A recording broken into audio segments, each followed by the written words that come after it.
I grew up poor, in a family where nobody before me took school beyond 8th grade. And despite my peers' constant naysaying, I went into college at the top of my class. My father was horrifically abusive, and despite that, I succeeded where no one else in my family had. I mastered in psychopharmacology, and then went back and got a doctorate in neurobiology and life extension techniques.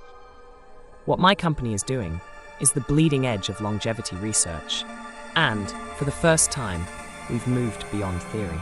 The curtain moved away and displayed my diagram, and the people in the TED audience gasped after reading the title of my work.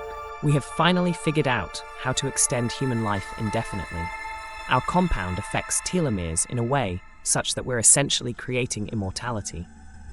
I can firmly tell you with no hesitation that I have created immortality, and that several high-profile billionaires are already paying significant sums of money and reaping the benefits of what we've done here. But I thought that perhaps there would be people who did not want physical immortality.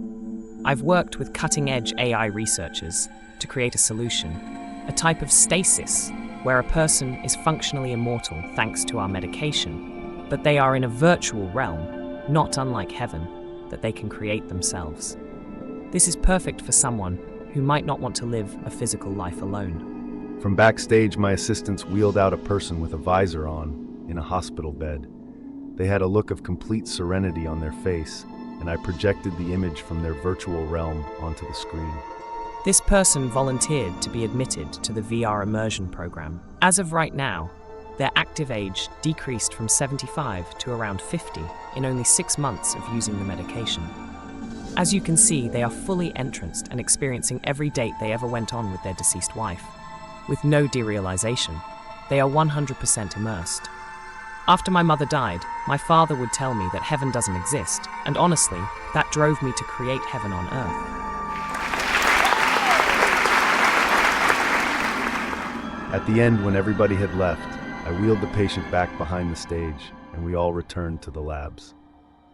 I said goodnight to my apprentices and my colleagues, and returned to the holding area for participants, who were all very much at peace, except for one at the very end nearest to my office.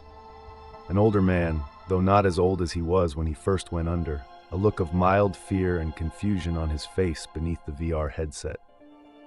I glanced at the chart. Oh, Daddy, it looks like somebody dialed back your experience.